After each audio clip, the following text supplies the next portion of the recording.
최근 들어 엄청난 수의 중국인들이 한국으로 몰려들고 있고, 그 중에서도 특히 젊은 층의 중국 여성들이 한국으로 쇄도하고 있다고 합니다. 그리고 이러한 특이한 상황에 한 중국인 여성이 이에 대한 충격적인 견해를 내놓아 큰 파장이 일고 있다고 하는데요. 그렇다면 이 여성은 대체 무슨 이유로 한국에 왔던 것일까요? 안녕하세요. 저는 중국 출신의 슈란이라고 합니다. 저는 현재 중국 최고의 대기업에 재직 중이고 월급 70만 원이라는 중국 상위 1%에 해당하는 상당한 돈을 벌고 있는데요.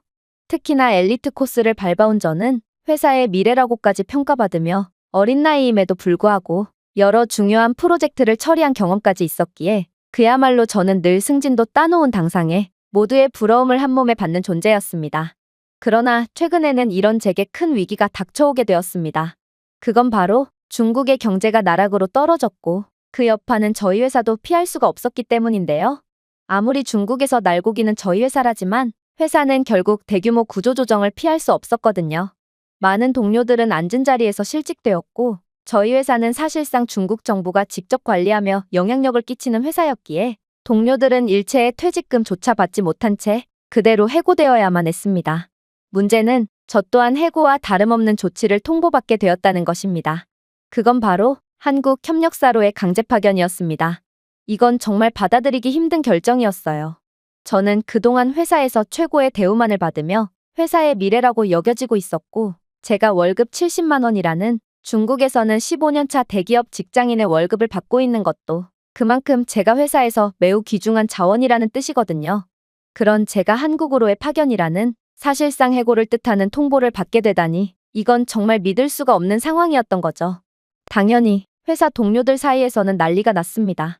사실 중국에서는 남 잘 되는 꼴을 못 보는 악습이 존재하고 동료들은 매번 최고의 대우만을 받는 저를 안이 꼽게 여기던 차였는데요.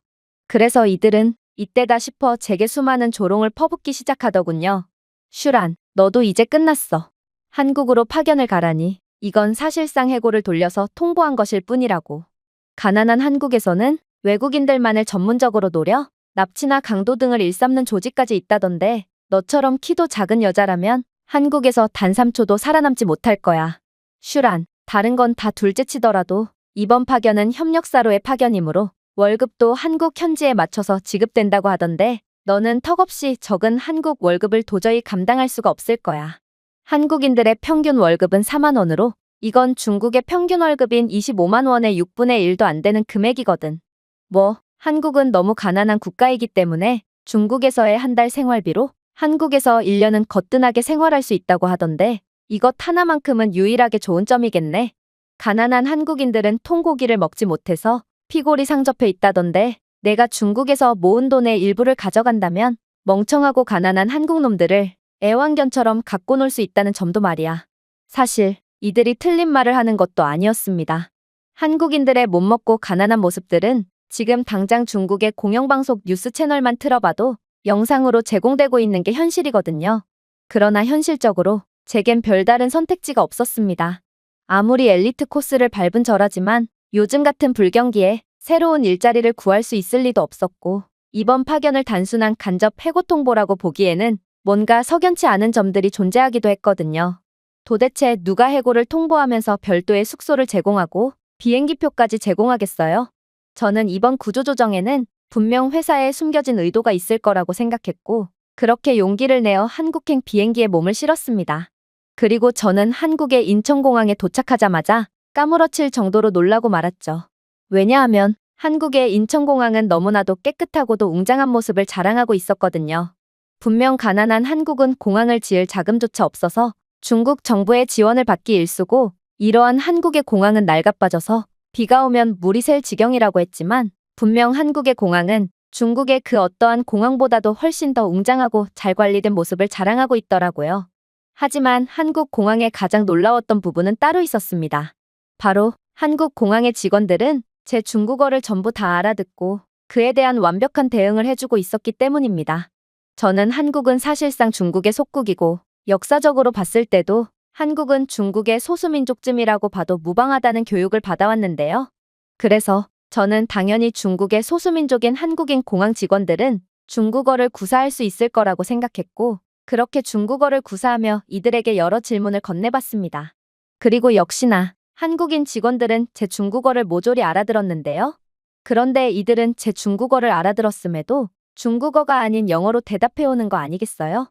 저는 이러한 한국인들의 태도에 약간의 가소로움을 느낄 뿐이었습니다. 저는 아무래도 한국인들은 꼴에 자존심을 부리는 거라고 생각했거든요. 한국의 공용어는 중국어이고 사실상 한국인들은 중국어를 구사할 수 있지만 그래도 속국 출신인 것을 어떻게든 감추기 위해 영어를 섞어서 사용하며 최소한의 체면만은 유지하려는 것이 분명했죠. 그런데 그렇게 한국인 공항 직원과의 대화를 마친 뒤 자리를 뜨려고 할 때 한국인 공항 직원은 곧바로 도움을 청하러 온 다른 백인들과도 대화를 나누는 거 아니겠어요? 그런데 그들이 구사하는 언어는 분명 영어도 아니었고 불어나 스페인어 등 유럽의 주요 국가의 언어도 아니었음에도 한국인 공항 직원은 너무나도 손쉽게 그들의 언어를 알아듣고 역시나 영어로 그들에게 대답을 해주더라고요. 저는 이러한 한국인 직원들의 모습에 이건 도대체가 말이 안 되는 상황이라고 생각했고 그렇게 다시금 공항 직원에게 달려가 도대체 그들의 언어를 어떻게 알아듣는 거냐고 따져묻기 시작했습니다. 이봐요. 한국은 중국의 속국이므로 당신들이 중국어를 구사할 수 있다는 것쯤은 이해를 할 수 있어요. 그런데 도대체 저 유럽의 변방국 언어는 대체 어떻게 알아들은 거죠? 당신은 30개 국어라도 할 줄 안다는 말인가요? 아니, 30개 국어를 할 줄 아는데 공항 직원이나 하고 있다고요? 그러자 한국인 공항 직원은 무슨 뚱딴지 같은 소리를 하냐는 듯 저를 쳐다보더니 이내 경악을 금치 못할 대답을 해오는 거 아니겠어요? 글쎄요, 만약 중국이 한국의 주인이라면 도대체 왜 중국은 한국보다 10배 이상은 가난한 것이며 한국의 기술 수출과 성능 좋은 반도체가 없으면 즉각 모든 산업망이 붕괴되는 건가요? 이것만 봐도 뭔가 이상하다는 생각이 들지 않나요? 그리고 저는 중국어를 전혀 못하고 대부분의 한국인들은 쓸모가 전혀 없는 중국어를 전혀 구사할 수 없는데요. 당연히 저는 30개 국어 능통자가 아니며 그저 한국의 기술로 자체 개발한 AI 이어폰 덕분에 모든 외국인들의 언어를 알아들을 수 있는 것이죠. 제가 중국어를 할 수 있었다면 도대체 왜 영어로 당신에게 대답을 했겠어요? AI 이어폰은 당신의 언어를 한국어로 통역해 주었고 저는 이를 알아듣고 당신에게 영어로 대답한 것뿐이에요. 저는 그녀의 말에 큰 충격을 받을 수밖에 없었습니다. AI 이어폰이라니 이건 기술 강국인 중국조차도 전혀 개발할 엄두를 내지 못하고 있는 최첨단 이어폰이었거든요. 특히나 중국은 공항에서 마저 모든 직원들은 영어를 전혀 못하는 그저 중국어만을 구사할 수 있는 직원들로 배치가 되어 있는 상황이며 외국인 안내 담당을 맡은 직원들마저 외국어를 전혀 못해서 번역 앱을 사용하며 외국인들의 문의를 맡고 있는 게 현실이죠. 하지만 한국은 최첨단 기술력 하나로 외국인들에게 극한의 편리함을 제공하고 있다니 저는 이러한 한국의 상상 이상의 모습에 크게 놀랄 수밖에 없었습니다. 하지만 역시나 저는 그녀의 말 전부를 인정할 수는 없었어요. 한국이 중국보다 10배는 더 잘 산다니 아무래도 그녀는 괜히 고집을 부리며 금방이라도 들통날 거짓말을 일삼는 게 분명했습니다. 그래서 저는 제가 직접 한국을 돌아다니며 한국의 가난한 점을 직접 파악하기로 했습니다. 아무리 가난한 나라라도 가끔은 과시용으로 분수해도 맞지 않는 멋진 공항을 구비해두는 경우가 있기도 하고 저는 여기에 속하는 대표적인 국가가 바로 한국이라고 확신했거든요. 한국은 그저 외국인들에게 잘 보이기 위해 기술적이고 멋진 공항을 구비해두었지만 공항 밖으로 나가서 이들의 도시를 직접 돌아다녀 본다면 분명 열악하고 후진적인 모습을 쉽게 파악할 수 있을 거라고 생각했죠. 하지만 그렇게 서울로 향하는 도로를 이동하면서 저는 계속해서 놀라움의 연속인 경험만을 할 뿐이었습니다. 일단 한국의 고속도로는 중국에서는 그렇게나 흔히 볼 수 있는 포트홀이나 도로 위의 잡상인들 혹은 임의적으로 도로를 막고 통행료를 강제적으로 징수하는 지역 조직들 등 그 어떠한 후진적인 징후도 보이지 않았거든요. 저는 한국에서 그저 흠집 하나 나지 않은 깔끔한 도로를 이동할 뿐이었고 도로에는 혼란과 체증을 유발하는 요소가 단 하나도 없었기에 저는 매우 신속하게 서울로 이동할 수 있었습니다. 물론 서울에 도착해서도 놀라움은 계속되었어요. 한국의 횡단보도에 설치된 스마트 신호등은 신호가 얼마나 남았는지를 정확한 초를 통해 알려주고 있었고 심지어 스마트폰 이용자들의 안전을 위해 인도에도 신호등을 배치해두는 등 천재적인 아이디어가 돋보이는 인프라가 여기저기에 구비되어 있었거든요. 특히나 한국은 정말로 중국보다 10배는 부유한 국가가 맞는지 도로 곳곳에는 수많은 고가의 차량들이 즐비해 있었으며 버스 또한 전부 전기 버스로 대체되어 있더라고요. 물론 중국에서도 한국만큼은 아니지만 어느 정도의 고가의 차량들쯤은 곳곳에서 볼 수 있긴 합니다. 그런데 제가 한국에서 정말로 깜짝 놀랐던 점은 한국에서는 말도 안 될 정도로 낡은 차량들이나 오토바이들을 거의 볼 수가 없었다는 것입니다.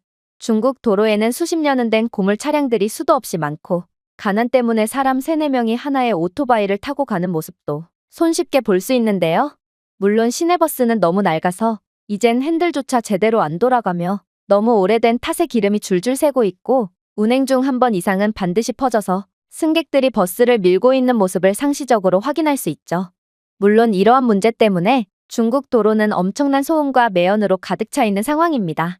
그러나 한국은 이러한 중국과는 정반대의 모습을 자랑하고 있었고 심지어 낡은 차량을 거의 볼 수가 없으니 도로에서도 소음이나 오염이 거의 발생되지 않고 있더라고요.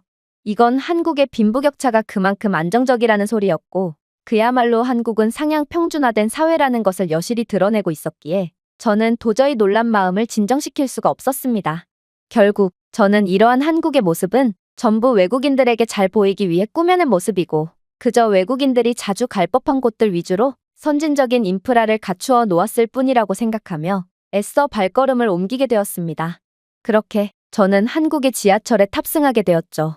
하지만 저는 한국의 지하철에 도착하자마자 큰 위기를 맞이하게 되었습니다.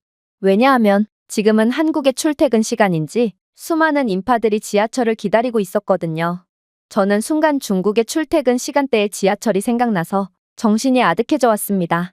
사실 저는 월급 70만 원을 받는 중국 상위 1%의 고소득자이지만 그래도 월세와 생활비 등을 지출하다 보면 남는 건 단 하나도 없게 되는데요. 그래서 중국 최고의 엘리트인 저지만 아직도 대중교통을 이용하고 있습니다. 그런데 중국의 출퇴근 시간대 지하철은 그야말로 혼란과 무질서의 극한을 보여주고 있기에 저는 한국이라면 중국보다 더하면 더했지 덜하지는 않을 거라는 생각에 공포에 질릴 수밖에 없던 것입니다. 하지만 그렇게 지하철 문이 열리자 한국인들은 정말 상상치도 못한 모습을 보여주기 시작하더라고요. 한국인들은 사람들로 북적이는 지하철에서도 깔끔한 두 줄로 대기하며 질서를 지켰을 뿐만 아니라 내리는 승객들이 전부 내리기 전에는 절대로 탑승하지 않았는데요. 저는 살면서 이렇게 절제되고 질서정연한 모습은 난생 처음 봤고 한국인들은 마치 이러한 하나 같은 모습을 연습이라도 한 것처럼 움직이고 있었기에 더욱 충격을 받을 수밖에 없었습니다. 이러한 질서 덕분에 엄청난 인파들은 순식간에 정리되기 시작했죠. 중국에서는 승객들이 내리든 말든 서로 자리에 앉기 위해 목숨을 걸고 지하철에 탑승하기 때문에 이러한 혼잡으로 인해 역마다 엄청난 시간이 소요되는 게 현실인데요. 중국 지하철에서 줄을 선다는 개념은 사실상 존재하지 않고 그저 팔꿈치로 다른 승객들을 공격하며 앞으로 나아가는 것 밖에는 별다른 수가 없거든요. 가끔 중국에서 버스나 지하철에 탑승하다 보면 제가 지하철에 탑승한 건지 아니면 미식축구 경기를 하고 있는 건지 분간이 안 갈 때가 있을 정도죠. 그러나 한국인들은 그러한 중국인들과는 차원이 다른 질서정연함을 보여주고 있었고 심지어 일부는 자신보다 몸이 불편한 사람들에게 자리까지 양보해주는 중국에서는 가족끼리도 거의 볼 수가 없는 놀라운 모습을 보여주고 있더라고요. 중국에서는 서로 먼저 자리에 앉으려고 좌석에 물건을 던지는 것은 기본이고 다른 사람이 자리에 앉지 못하도록 좌석의 가래침까지 서슴지 않고 뱉어대고 있는데요. 그럼에도 중국인들은 남이 가래침을 뱉은 자리에 거리낌 없이 엉덩이를 붙이는 모습을 보면 정말 뛰는 놈 위에 나는 놈이 있다는 것을 여실히 느끼게 되죠. 그러나 한국인들은 난생 처음 보는 사람들에게 자리를 양보해주는 것을 넘어 객실 내부에서는 정숙을 지키며 일체의 소음도 발생시키지 않은 채 이동을 하는 것을 보니 한국의 이러한 놀라운 모습은 그저 정부 차원의 보여주기식 모습이라고만 치부하기엔 무리가 있어 보였습니다. 도대체 어떤 나라에서 지하철에서의 모습까지 꾸며낼 수가 있단 말인가요? 중국인들은 지하철에서 취두부 같은 악취가 나는 음식을 섭취할 뿐만 아니라 음주와 흡연까지 한다는 것을 고려한다면 한국은 정말로 제가 생각했던 것과는 차원이 다른 국가임이 분명해 보였습니다. 그렇게 저는 넋이나간 채 목적지역에서 하차하게 되었습니다. 그리고 직장인들처럼 보이는 사람들이 모여있는 식당이 보여 그대로 입장하게 되었는데요. 저는 한국이 생각했던 것보다 시민들의 수준이 높은 국가라는 것은 인정하겠지만 그래도 저는 중국에서 한국의 가난한 영상들을 수도 없이 봤으므로 가난한 한국의 물가는 중국의 반이반도 안 될 정도로 저렴한 수준일 거라고 확신했거든요. 그리고 저와 똑같은 직장인들이 들르는 식당이라면 한국의 열악한 수준을 더욱 정확히 파악할 수 있을 거라고 생각했어요. 그런데 저는 그곳 식당에 들어가자마자 도망치듯 빠져나올 수밖에 없었습니다. 한국의 직장인들은 분명 많은 양의 소고기를 주문하며 매우 풍족한 식사를 이어가고 있었는데 저는 한국에서는 도대체 소고기가 얼마나 저렴하면 한국인들 같은 가난한 사람들도 풍족하게 식사를 할 수 있는 건가 싶어 호기심에 메뉴를 확인해 본 결과 이건 도저히 제가 감당할 수 있는 금액이 아니라는 것을 파악하게 되었거든요. 한국의 직장인들은 테이블당 중국인들의 평균 월급인 15만 원을 훨씬 상회하는 금액의 고기들을 주문한 상태였기 때문입니다. 이건 도저히 말이 안 됐습니다. 어떻게 평균 월급 4만 원인 한국의 직장인들이 자신들의 몇 달치 월급을 그저 한 끼를 먹는 데만 전부 사용할 수가 있단 말인가요? 이건 월급 70만 원인 저조차도 감히 주문하지 못할 수준의 비싼 가격이었는데도 말입니다. 심지어 한국인들은 너무 가난해서 특별한 기념일이 아닌 이상 절대로 고기를 먹을 수 없다던 중국 언론 및 직장 동료들의 주장과는 달리 고깃집에서 식사를 하는 한국인들은 배가 부르면 무리하지 않고 고기를 남긴 채 일어났기에 저는 도대체 어떤 정보를 믿어야 하는지에 대해 혼란만이 가득해질 뿐이었습니다. 아무튼 이곳에서 식사를 한다면 저는 한 달 동안 돈이 없어서 손가락만 빨게 될 것이 분명했으므로 그렇게 거의 도망치듯 식당에서 나와 다른 허름한 삼겹살집으로 이동하게 되었습니다. 그러나 이곳 삼겹살집마저 중국 물가의 거의 2배는 되는 높은 가격을 자랑하고 있는 거 아니겠어요? 심지어 한국에서 이 정도 가격은 그저 어린아이들마저도 손쉽게 감당이 가능한지 웬 중학생처럼 보이는 어린아이들마저 중국 상위 1%의 고연봉자도 감히 감당하지 못하는 금액의 고깃값을 카드로 턱턱 지불하며 전혀 부담이 되지 않는다는 듯한 모습을 보일 뿐이더라고요. 결국 저는 이러한 한국의 예상치도 못한 선진적인 모습을 보게 된 후 제가 중국에서 봤던 한국의 가난한 영상들은 전부 가짜이며 조작된 영상이었다는 것을 파악하게 되었습니다. 사실 저는 중국 명문대에서 밥 먹듯이 수석을 차지했고 졸업 직전에는 중국 정부로부터 한국의 가난한 모습을 조작하는 전문적인 팀에 들어오지 않겠냐는 스카우트 제안을 받기까지 했는데요.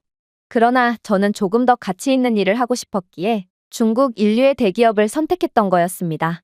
그런데 아무래도 중국 정부가 엘리트들만 선별해서 채용하는 영상 조작팀은 한국에 관한 영상을 전문적으로 조작한 뒤 중국 언론에서는 이렇게 만들어진 영상들을 전부 송출하며 세뇌 및 날조에 사용하는 모양이었죠. 중국 공영방송에서 송출하는 가난한 한국에 관한 영상은 자세히 보면 한글 간판도 전부 엉터리에 뭔가 허접하다 싶었더니 전부 편집으로 만들어진 가짜였기 때문인 거였습니다. 아무튼 이러한 사실을 지금에서야 깨닫게 되었다고 해도 때는 너무 늦은 상황이었습니다. 한국이 이렇게나 부유한 국가일 줄 알았다면 저는 준비를 더욱 철저히 하고 왔겠지만 분명 중국인 동료들은 중국에서 한 달 생활할 경비로도 한국에서 1년은 거뜬히 생활할 수 있다는 헛소리만 일삼았기에 저는 한국에서 당장 내일 먹고 살 것을 걱정해야 하는 상황에 직면하게 되었거든요. 만약 회사 측에서 숙소라도 지원해주지 않았다면 저는 진작에 길거리에 내몰리게 되었을 정도로 한국은 생각보다도 훨씬 선진적인 국가였던 것입니다.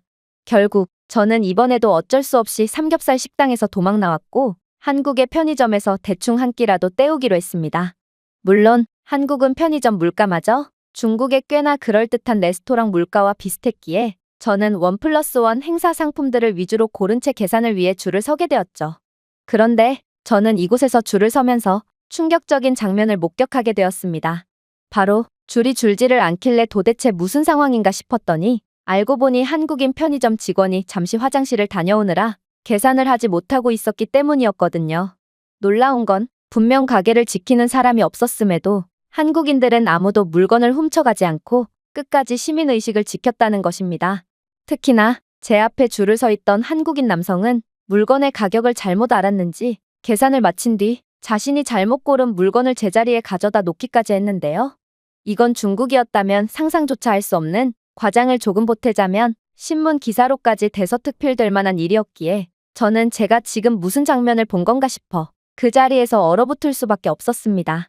중국에서는 아무리 자신이 가격을 잘못 보았더라도 그저 손님은 왕이라는 태도로 잘못 가져온 물건을 그 자리에 그냥 둔 채 떠나버리는데요.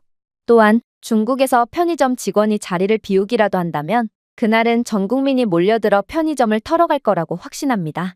실제로 중국에서는 무인 편의점 체인점을 도입했다가 2주도 안 돼요. 엄청난 절도를 감당하지 못해 전부 망해버렸던 사건은 매우 유명하죠. 하지만 한국의 시민의식은 그러한 불가능을 아득히 뛰어넘은 상태였던 것입니다. 그렇게 저는 1+1 행사 상품과 빵 몇 개만을 구매한 채 그저 멍 때리며 길가 한편에서 식사를 이어갔습니다. 그리고 회사가 제게 한국 파견이라는 구조조정을 통보한 것은 사실상 해고가 아닌 한국의 여러 선진적인 면모를 포착해오라는 그야말로 회사의 운명을 제 손에 맡기는 의도였다는 것을 인지하게 되었죠. 저희 회사는 이번 경제 침체에 대한 돌파구를 도저히 찾아내지 못하고 있기에 한국과 같은 선진국의 시스템을 배워서 이번 위기를 극복하려는 의도였던 거였습니다. 그렇지 않고서야 도대체 무슨 이유로 저를 사소한 것 하나하나마저도 중국보다 훨씬 우월한 한국에 보냈겠어요? 즉, 저는 해고를 통보받은 것이 아닌 사실상 승진 코스를 밟은 거였고, 만약 이번 한국 파견을 잘 마무리한다면 계속해서 회사에서 핵심적인 프로젝트를 도맡으며 승진을 독차지하게 될 거라는 말이었습니다. 하지만 저는 한국에서의 파견을 이어나갈수록 중국은 한국을 절대로 따라할 수가 없을 것이고, 결국 저는 회사에 아무런 도움이 되지 않을 거라는 생각을 지울 수가 없었는데요. 왜냐하면 사람들의 시민의식 수준과 교양 수준 문제는 단기간에 개선을 할 수 있는 문제가 아니고, 중국인들이 한국인들처럼 하려면 100년도 이르다는 생각을 안 할 수가 없었거든요. 횡단보도를 건널 때만 해도 그렇습니다. 한국인들은 아무리 한밤중이거나 도로에 차량이 전혀 없는 상황이더라도 절대로 무단횡단을 하지 않거든요. 한국인 보행자는 차량이 보이지 않더라도 신호등이 녹색으로 바뀔 때까지 기다렸다가 건너가며 간혹 터무니없는 무단횡단을 하는 동양인들을 자세히 보면 죄다 한국으로 여행을 왔거나 한국에서 체류하고 있는 중국인일 뿐이었죠. 즉, 한국인들은 어떠한 상황에서도 양심을 속이지 않는 사람들이었다는 것입니다. 사실 중국에서는 초록불임에도 당연하다는 듯 차량이 움직이고, 보행자 또한 빨간불임에도 아랑곳하지 않고 횡단보도를 건너기 때문에 사실상 신호등의 의미가 없고 애초에 신호등 자체가 없는 곳들이 많은데요. 그래서 차량과 보행자들이 얽히고 설켜서 결국 크나큰 사고와 혼란을 만들어내고 있는 게 현실입니다. 한 번은 이런 신호위반 차량을 피하다가 넘어져서 발목을 심하게 다친 적이 있는데, 중국 경찰은 그저 남자가 운전하다 보면 신호위반을 좀 할 수 있는 거 아니냐라며 아예 사건 접수조차 반려해버렸기에 저는 더더욱 중국은 한국을 따라할 수 없을 거라고 확신할 수밖에 없던 것이죠. 물론 외국인들이 많은 관광 도시의 경우에는 보여주기식으로 엄하게 단속해서 상황이 조금 낫긴 하지만 98%의 나머지 중국 도시들은 그저 무단횡단 하나만으로 엄청난 교통체증이 발생하고 있는 상황입니다. 즉, 이러한 한국과 중국의 기본적인 생활 모습만 봐도 양국의 수준 차이는 너무나도 극명했기에 저는 중국은 도저히 한국을 따라할 수 없을 거라고 확신할 수밖에 없던 거였죠. 또한 솔직히 말하자면 저는 한국의 협력사에서 직장 생활을 이어가다 보니 중국으로 다시는 돌아가고 싶지 않다는 생각을 하게 되기도 했는데요. 그에 대한 이유로는 한국의 수준 높은 모습과 인프라 등의 여러 이유가 있지만 가장 큰 이유로는 한국 남자들의 멋진 겉모습 때문이었습니다. 중국 남자들은 키도 작고 왜소하며 무엇보다 돈도 제대로 못 벌어오는 무능력한 모습을 보여주지만 한국인들은 중국인들보다 훨씬 키가 크고 덩치도 크며 얼굴도 매우 세련되게 생겼거든요. 여기에 중국인들보다 돈도 훨씬 많이 버니 저는 여자로서 이런 한국 남자들을 보고 침을 질질 흘릴 수밖에 없던 것입니다. 그래서 저는 그러한 멋진 한국 남자들 중에서도 같은 팀에 속해 있는 키도 크고 중국 남자들보다 훨씬 잘생긴 한국 남자 팀원에게 적극적으로 들이대봤는데요. 중국에는 결혼 지참금 문화인 차일이라는 문화가 있는데 저는 이 결혼 지참금을 특별히 1,000만 원이라는 저렴한 가격만을 제안하며 저와 결혼을 전제로 진지하게 만나보자고 제안했거든요. 그러면서 저처럼 중국 상위 1%의 연봉을 버는 능력 있는 여자를 단돈 1,000만 원으로 데려가는 건 일생일대의 기회라며 추가적인 자랑까지 했습니다. 물론 같은 팀끼리 움직이긴 했지만 아무튼 저와 그는 주말마다 놀러 다니기도 했고 한국도 중국처럼 저출산 문제가 매우 심각하다고 했기에 이건 그에게도 꽤나 솔깃한 제안임이 분명해 보였습니다. 그런데 이 한국 남자는 전혀 예상치도 못한 충격적인 반응을 보이는 거 아니겠어요? 그는 픽 웃더니 근처 고등학교를 가리키며 현재 하교 중인 것처럼 보이는 여학생 무리를 가리켰거든요. 뭐가 어쩌고 어째요? 1,000만 원을 달라고요? 이봐요. 정신 차리세요. 우리가 당신을 위해 주말마다 시간을 내주는 건 아는 사람이라곤 하나도 없는 낯선 타지에서 혼자 고생을 하는 당신의 적응을 돕기 위함이에요. 당신을 좋아해서가 아닌 위기에 처한 사람을 그냥 두고 보지 않는 한국인들 특유의 오지랖 때문이라고요. 그리고 저 모습을 좀 보세요. 한국에서는 고등학생들마저 당신보다 훨씬 더 키가 크고 날씬한데 심지어 한국에서는 주말 아르바이트만 해도 당신보다 월급을 2배는 많이 벌 수 있기에 당신은 한국 고등학생들만도 못한 수준이라고 할 수 있어요. 즉, 당신이 중국의 상위 1%이든 어쨌든 한국에서는 그저 상위 99%의 기초생활 수급자만도 못한 축에 속한다는 거예요. 그런데 제가 무슨 이유로 당신 같은 여자를 돈까지 내가면서 데려가야 한다는 거죠? 한국 여자와 결혼을 하면 결혼 지참금 따위는 준비하지 않아도 되고 한국 여자들은 당신보다 훨씬 늘씬하고 능력도 좋은데 말이에요.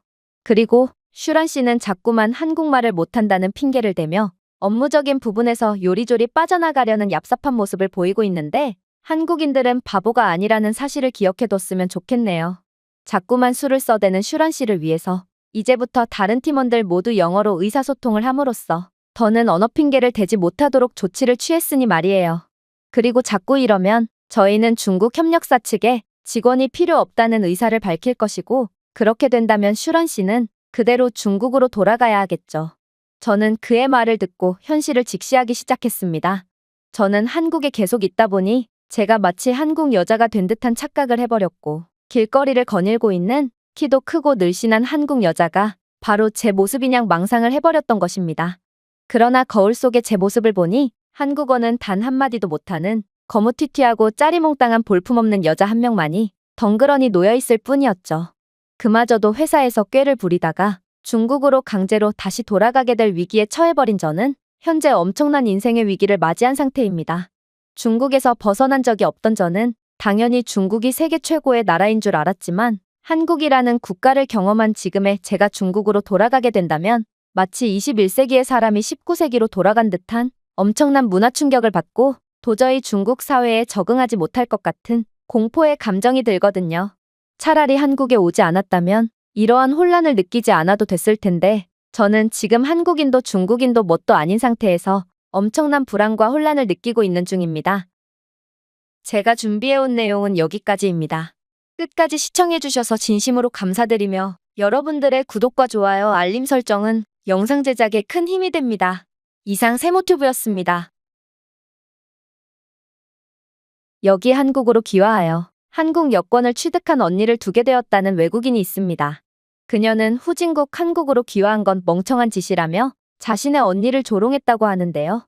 그런데 그녀는 우연한 기회로 자신의 언니와 그렇게나 입국 심사가 깐깐하다는 이탈리아 공항으로 향하게 되었고 그렇게 도착한 이탈리아 공항에서 자신과 언니와의 극과 극의 대우를 몸소 느낀 그녀는 이건 말이 안 된다며 머리를 감싸쥐고 말았다고 합니다. 그렇다면 그녀가 대체 어떤 경험을 했던 것일까요? 안녕하세요. 저는 중국 출신의 위메이라고 합니다. 제겐 꽤나 특별한 언니가 있는데요. 사실 이걸 특별하다고 해야 할지는 잘 모르겠지만 언니는 중국에서 한국으로 귀화를 하는 미친 행동을 했고 따라서 이제는 더는 중국 국적을 가지고 있지 않게 되었거든요. 이건 정말 말이 안 되는 상황이었습니다. 아니, 대국 중국인이 왜 소국이자 사실상 중국의 속국이라고 봐도 무방한 한국 따위의 국가로 귀화를 한다는 말인가요? 현재 중국의 공영방송 뉴스나 SNS 속에는 중국에 대들었다가 중국이 경제적 지원을 끊어버려서 굶어 죽고 있는 한국인들의 모습들이 연일 보도되고 있고 한국인들은 가난한 자국을 버리고 중국으로 수도 없이 몰려들며 불법 체류자 신분으로 중국 공장에서 일을 하고 있다고 했거든요. 심지어 저는 학교에서 교육을 받을 때도 한국인들은 중국으로 건너오기만 해도 한국에서 받던 월급보다 10배 이상을 벌 수 있으니 한국인들의 평생 수건이자 꿈은 중국인이 되는 것이고 그게 안 된다면 중국으로 밀입국해서 중국 공장에서 일하는 거라고 배웠는데요. 그러나 언니는 어렸을 때부터 한국어 공부를 게을리하지 않더니 이내 공산당을 너무 믿지 말라는 싸구려 조언을 남기더니 그대로 한국으로 유학을 떠나버렸고 그렇게 한국에서 직장을 구한 뒤 결혼까지 하더니 이내 아이를 낳고 한국으로 귀화까지 해버렸다고 하더라고요. 사실 언니가 한국어를 공부했을 때는 중국 내에 한류 열풍이 불 때였고 실제로 당시의 중국인들은 뛰어난 성능을 자랑하는 한국 제품과 한국 문화에 열광하긴 했습니다. 그래서 저는 언니의 한국어 공부는 그저 반짝일 뿐이겠구나 싶었죠. 그러나 중국 정부가 한한령을 내리고 한국의 가난한 실체를 낱낱이 보도하면서 한국은 중국의 속국이라는 것이 밝혀졌음에도 언니는 계속해서 쓸모도 없고 사실상 중국 학자가 만든 한국어라는 학문을 계속 공부했는데요. 언니는 그저 자신은 한국어를 공부하면서 한국에 대해 너무나도 많이 알아버렸고 반대로 중국의 실체에 대해서도 알게 되었다며 저보고 중국 매체를 믿지 말고 더 큰 세상을 보라는 뜬구름 잡는 소리나 해댔죠. 그런데 그러던 언니는 정말로 한국인이 되어버린 것입니다. 저는 이런 배신자 언니에게 엄청난 증오심을 느꼈고 한동안 언니의 연락을 전부 무시한 채 언니를 없는 셈 치기로 했습니다. 가난한 속국인이 제 핏줄이라니 이건 소름 끼치도록 모멸적인 상황이었죠. 하지만 언니는 계속해서 제게 연락을 시도했고 한 번은 정말 거절할 수 없는 제안을 해오기 시작하더라고요. 위메이, 나는 분명 한국인이 되긴 했지만 그래도 우리가 가족이라는 것에는 변함이 없어. 물론 나는 다시 중국으로 돌아오지 않을 거고 솔직히 중국인들을 같은 민족이라고 생각하지도 않게 되었지만 말이야. 나는 한국인이라는 새로운 정체성을 갖게 되었고 한국 그리고 세계에서 살다 보니 나 자신을 자랑스러운 한국인이라고 생각하게 되었거든.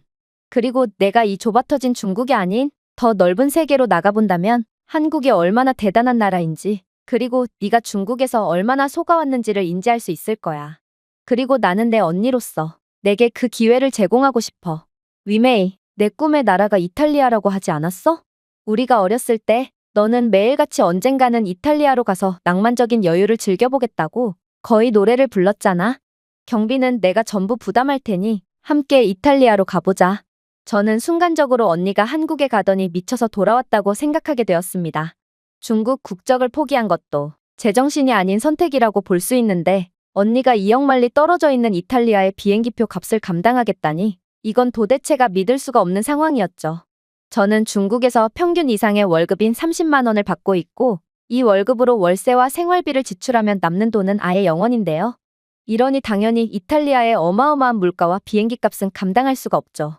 그런데 가난한 한국의 평균 월급은 3만 원이라고 들었고 이건 한국인들은 일평생 일해도 절대로 해외여행을 갈 수 없다는 뜻이거든요. 그러나 언니는 이러한 제 의문에 자신의 월급은 제 월급의 10배이고 한국인들의 평균 연봉은 중국인들의 10배 이상이라는 말도 안 되는 소리를 해오는 거 아니겠어요? 아니, 그렇다면 중국의 공영방송이 거짓말을 하기라도 했다는 말인가? 아무래도 한국인들은 웃는 얼굴로 뒤통수 치는 민족이라고 하던데 언니는 한국에서 생활하더니 한국인처럼 변해버린 모양이었습니다.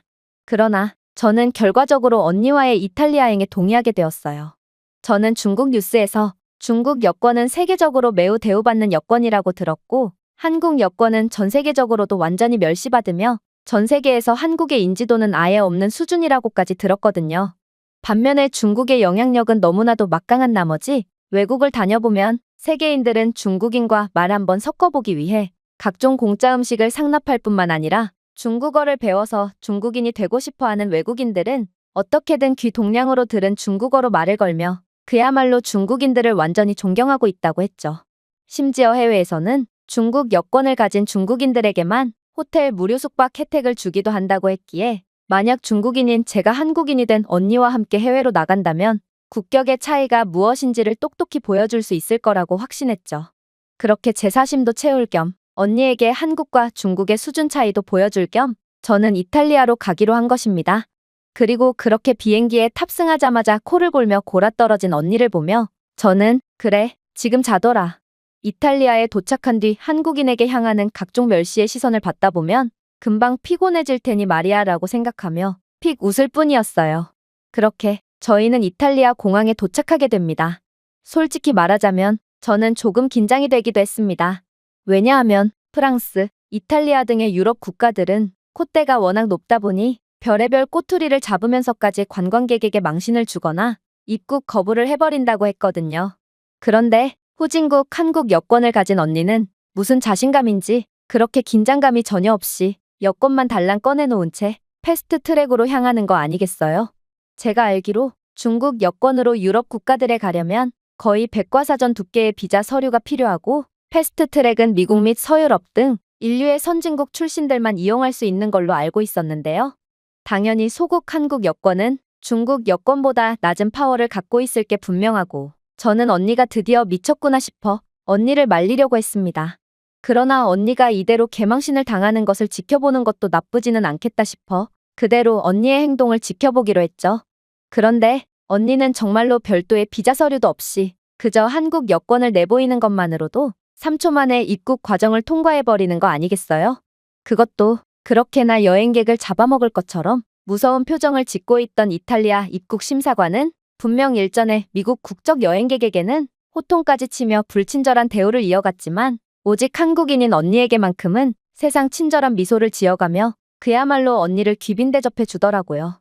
저는 이건 정말 말도 안 되는 상황이라고 생각했고 아무래도 이탈리아가 한국 여권으로도 이렇게나 쉽게 통과할 수 있는 국가였다면 중국 여권으로는 더욱 환대를 받을 게 분명하다고 생각하며 그렇게 자랑스럽게 중국 여권을 제출했습니다.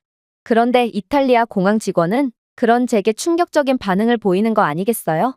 이봐, 왜 새치기를 하는 거야? 꼭 중국인들은 이런다니까. 중국인이면 별도의 줄을 서야 하는 일반 수속대로 가야지. 도대체 너희가 뭐라고 계속해서 패스트트랙에 발을 들이는 거야? 당장 꺼지지 못해? 저는 그녀의 충격적인 주장에 할 말을 잃고 벙찌고 말았습니다. 한국 여권은 3초 만에 통과할 수 있지만 중국 여권으로는 쫓겨나기만 할 뿐이라니. 이건 무슨 문제가 있는 게 분명했죠. 아무튼 영어를 거의 못했던 저는 그렇게 쫓겨나듯 끝도 없이 늘어져 있는 줄로 강제로 이동해야 했고 3시간이나 기다린 끝에 겨우 입국 심사관을 만나게 됩니다. 하지만 그렇게 만난 이탈리아 입국 심사관도 제게 예상치도 못한 대우를 할 뿐이더군요. 그녀는 권위적이고 불친절한 이탈리아 공항 직원들 중에서는 그나마 친절해 보였지만 제 중국 여권을 보는 동시에 표정을 잔뜩 찌푸리며 저를 쏘아붙이며 몰아세웠거든요. 요즘 중국인 불법 체류자들이 상당히 많은데 방문 목적이 무엇입니까? 중국은 가난한 국가라 돈도 별로 없던데 당신 자금은 충분한 겁니까? 중국인들은 돈이 없어 가방 하나 달랑 들고 노숙을 하던데 당신 숙박 예약은 한 건가요? 도대체 어디에 머무르실 예정이죠? 그녀는 매우 불친절하고 신경을 긁는 심사를 계속했고 이내 은행명세서, 항공편 예약증, 심지어 숙박 증명서까지 보여달라는 요청을 하기까지 했는데요. 특히나 제 가방 안에 짐을 전부 쏟아서 뒤지기까지 했을 때는 저는 중국 뉴스에서 보던 중국인에 대한 대우가 이게 맞나 싶어 모멸감마저 느꼈습니다. 저는 그저 중국인이라는 이유만으로 필요한 서류를 제공했음에도 불구하고 2차 선별 수속대로 안내받았고 그곳에서 지문을 채취당하기까지 하며 거의 방문객이라기보다는 잠재적인 위험 요소처럼 취급을 당했죠. 입국 허가를 받았을 때쯤은 거의 3시간이 지난 상태였습니다. 굴욕감으로 기진맥진한 저는 중국 여권을 가진 제가 이러한 오랜 검사를 받을 줄 알았다는 듯 공항 한편에서 자리를 잡고 잠을 청하고 있는 한국인 언니를 찾아볼 수 있었는데요. 결국 저는 그러한 언니의 태평한 모습에 더욱 열등감에 불타오를 수밖에 없었습니다. 그런데 언니는 몇 시간이나 취조를 받으며 거의 폐인이 된 상태로 나온 저를 보더니 이내 고생이 많았다며 제가 많이 피곤해 보이니 VIP 라운지에서 잠시 쉬어가자는 말을 해오는 거 아니겠어요? 아니, 도대체 언니는 아까부터 무슨 근거 없는 자신감이라는 말인가? 사실 저는 이탈리아행 비행기를 타기 전에 중국 커뮤니티에서 공항 시스템에 대한 어느 정도의 공부를 해온 상태였습니다. 아무리 비행 경험이 없는 저였지만 적어도 한국인 앞에서 쪽팔림을 당하고 싶지는 않았거든요. 그런데 VIP 라운지는 분명 항공비에만 엄청난 비용을 사용했거나 혹은 해당 국가에 큰 영향을 미쳤을 만큼 우호국가 출신들만 이용할 수 있는 곳이라고 했는데요. 그런데 그런 곳을 한국 국적 따위가 이용할 수 있다니 이건 말이 안 됐습니다. 물론 이탈리아는 세계 최강국인 중국을 존경하고 있으니 저는 어찌어찌 입장이 가능할 테지만 세계적으로 무시나 받기 일쑤인 한국 국적을 가진 언니는 입장을 하지 못할 게 분명했어요. 그러나 언니는 이탈리아인 직원의 엄청난 환대를 받으며 의기양양하게 라운지에 들어가더라고요. 특히나 라운지 직원은 원래 중국 국적자는 이곳에 입장이 불가능하지만 한국인과 동행인이 이번만 봐주겠다는 모욕적인 말까지 건네왔는데요. 그리고 라운지에서는 푹신한 소파와 함께 신선한 주스 한 잔과 이탈리아의 별미 간식 메뉴를 제공받기까지 했기에 저는 도대체 한국인 따위가 뭐길래 이렇게나 대우받는 건지 도저히 물어보지 않고는 못 베기겠는 상황에까지 직면하게 되었습니다. 그래서 결국 번역 앱을 사용하면서까지 구구절절 질문을 하게 되었죠. 이봐요. 도대체 왜 한국인들에게만 이러한 귀빈 대접을 해주는 거죠? 가난한 한국인들에게 좋은 대우를 해줘봤자 당신들에게 돌아오는 건 아무것도 없을 거라고요. 그리고 저는 분명 중국의 공영방송에서 중국인들은 세계적으로 존경받는 민족이라고 들었는데 당신의 태도는 그의 정반대처럼 보이네요. 중국은 인구도 14억이나 되고 만약 중국인에게 좋은 대우를 해준다면 이러한 막대한 인구들은 이탈리아로 몰려들며 이탈리아의 경제를 활성화시킬 게 분명해요. 그런데도 중국인보다 한국인을 더욱 대우해주다니 도대체가 이탈리아는 바보 국가라는 말인가요? 도대체 당신들은 왜 중국인을 존경하지 않는 거죠? 그러자 이탈리아 직원은 학을 떼는 표정을 짓더니 이내 상상치도 못한 답변을 해오기 시작하더군요. 이봐요, 중국인. 당신은 아주 큰 착각을 하고 있어요. 원래 각 나라의 VIP 라운지에서는 자신들과 밀접하게 관계를 맺고 있는 나라의 국민들에게 좋은 대우를 해주는 게 당연해요. 그런데 오직 한국 국적자만큼은 전 세계 대부분의 국가의 공항 VIP 라운지에 출입할 수 있죠. 이 말은 한국의 국제적 위상은 그만큼 상당히 높고 한국은 다른 많은 국가들과 밀접한 관계를 맺고 있다는 뜻입니다. 한국 국민들은 여권 하나로 192개 국가 및 지역에 무비자를 통해 입국할 수 있다는 것만 봐도 전 세계 국가들이 한국에 대해 가지고 있는 신뢰를 여실히 보여준다고 할 수 있는데요. 특히나 이탈리아는 한국과 상당한 기술 교류를 맺고 있으며 기술 강국인 한국에 푸대접을 했다간 상당한 손실을 피할 수 없게 되니 당연히 한국에 대한 환대를 보여줄 수밖에 없는 것입니다. 반면에 중국은 어떤가요? 중국 여권으로 무비자로 입국할 수 있는 국가는 정말 드물고 그마저도 대부분 관광으로 전혀 유명하지 않은 개발도상국일 뿐이라는 점에서 중국 여권은 그야말로 쓸모 자체가 아예 없다고 할 수 있습니다. 그리고 이건 중국이라는 국가의 국제적 영향력은 아예 없는 수준이라고 봐도 무방하다는 말과 일맥상통하죠. 이건 당연한 것입니다. 중국은 모든 국가에서 호감도 꼴찌를 자랑하고 있으며 중국인들은 어떤 국가에서든 문제만 일으키고 있습니다. 특히나 중국과 엮였던 국가들은 죄다 큰 손해를 보고 있다는 점을 보면 다른 국가들 입장에서 중국과 어떻게든 엮이고 싶지 않아 하는 건 너무도 당연한 결과인 것이죠. 또 경제적인 면에서 봐도 그렇습니다. 이탈리아 같은 서구 국가들은 특히 관광 및 명품 분야에서 한국인의 소비력을 매우 중요하게 생각하거든요. 한국은 세계 10위에 달하는 경제대국으로 이탈리아의 명품 브랜드들 상당수가 한국 고객들의 경제력에 의존하는 경우가 많습니다.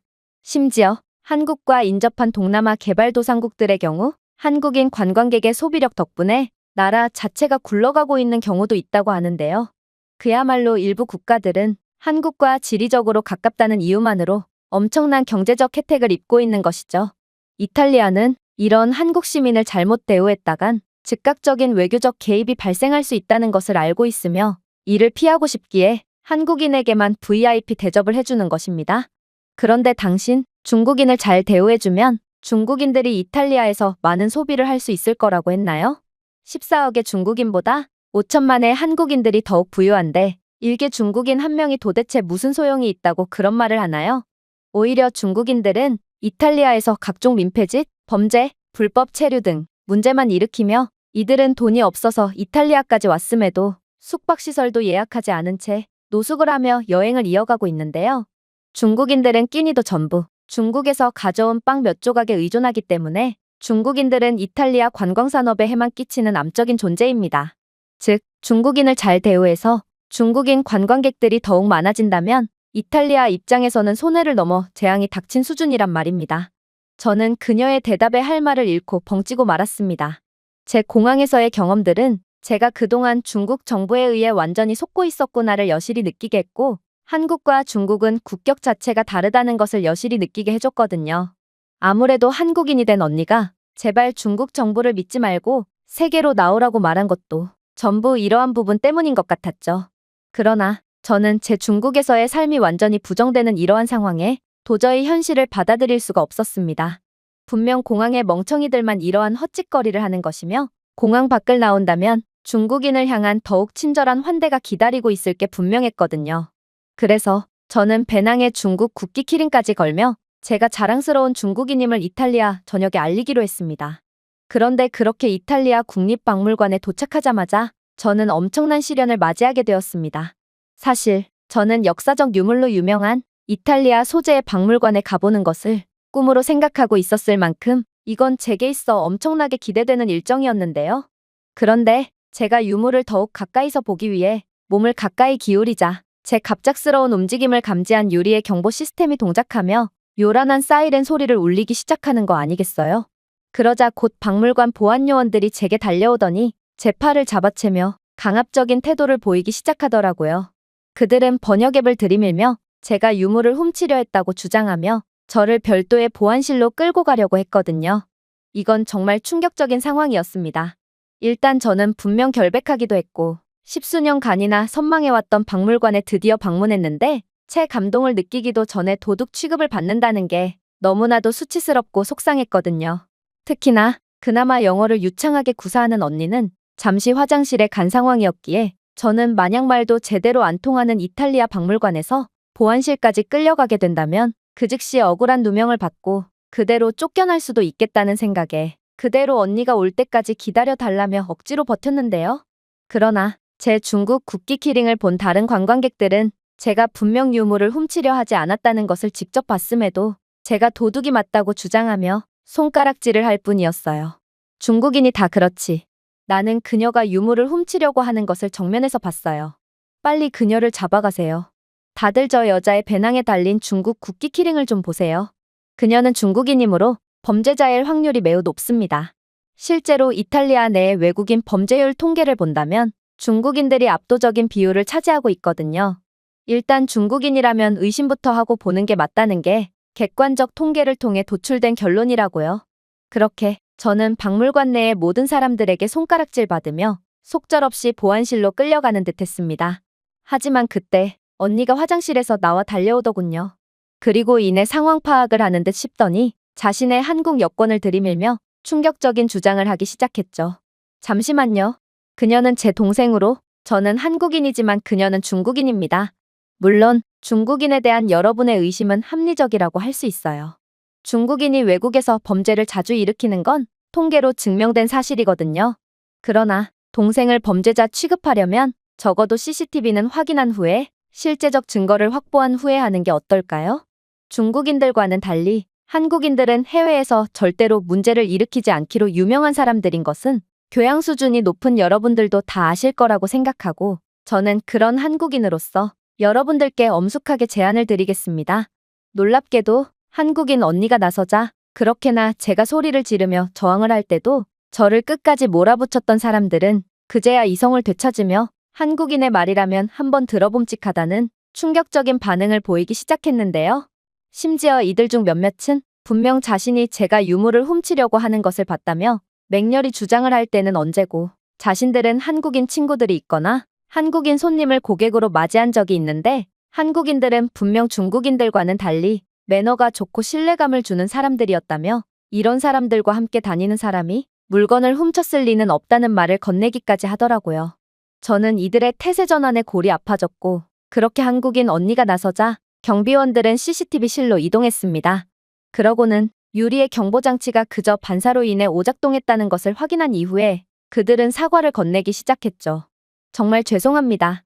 아무래도 이곳 박물관에서 실제로 유물을 훔쳤다가 적발되어 징역을 산 중국인들이 있기도 하고 유물을 훔치려는 시도를 하다가 발각되는 중국인의 사례들은 수도 없이 많거든요. 그래서 저희는 중국인 관광객들을 삼엄하고 예민하게 감시할 수밖에 없죠. 반면에 한국인들은 늘 예의 바르고 규칙을 잘 지키곤 하는데 역시나 그런 한국인과의 일행이라면 믿을만했던 거였네요. 그들은 피해자인 저를 향해서가 아닌 한국인인 언니만을 쳐다보며 말을 했기에 이게 도대체 사과인지 중국을 돌려서 욕하는 건지는 모르겠지만 아무튼 그들은 저에 대한 사과의 의미로 VIP 라운지에 초대까지 해줬는데요.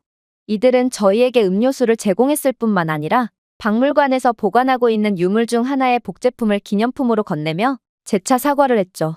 그런데 이 순간에도 온 관심은 언니가 독차지했던 걸로 보아 아무래도 제가 한국인과 동행하지 않았다면 제 사건은 그저 사과도 받지 못한 채 유야무야 끝났을 게 분명해 보였습니다.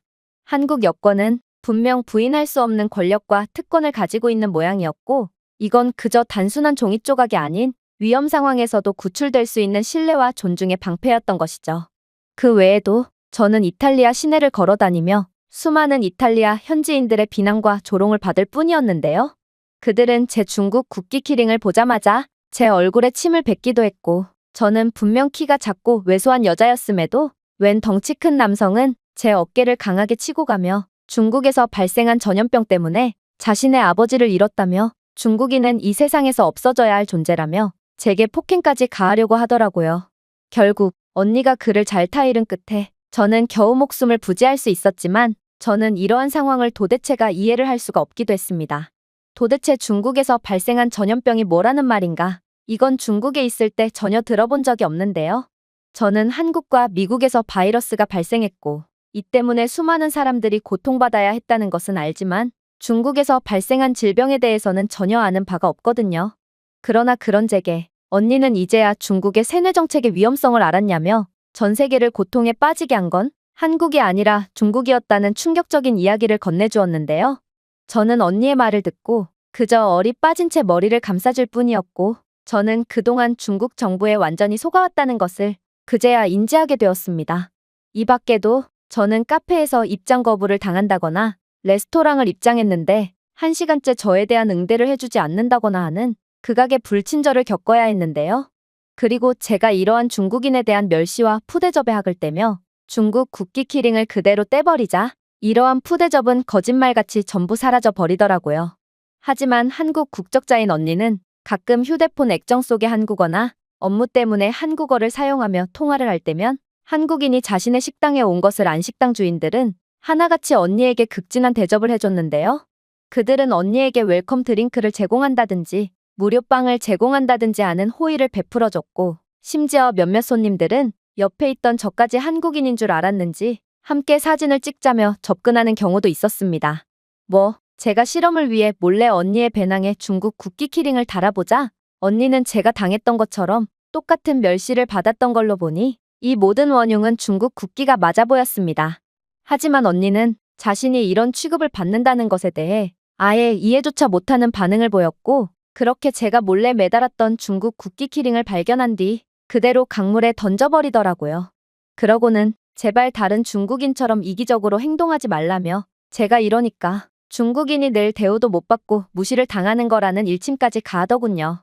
아무튼 한국인인 언니가 받는 대우는 분명 얼굴에 침을 맞고 식당 입장 거부를 당하던 제 상황과는 정반대되는 상황이었고 그렇게 저는 그동안 중국에 속아왔다는 것을 완전히 인정하게 되었는데요. 그러나 그렇게 이탈리아에서 충격적인 경험을 하고 다시 중국으로 돌아온 지금 저는 아무래도 중국의 속국인 한국이 중국보다 위대하다는 사실만큼은 도저히 인정할 수가 없었고 그렇게 한국은 생각한 것보다 더 나은 국가였다쯤으로 자기 합리화를 한 채 중국에서의 생활을 이어나가고 있는 중입니다. 제가 준비해온 내용은 여기까지입니다. 끝까지 시청해주셔서 진심으로 감사드리며 여러분들의 구독과 좋아요, 알림 설정은 영상 제작에 큰 힘이 됩니다. 이상 세모튜브였습니다.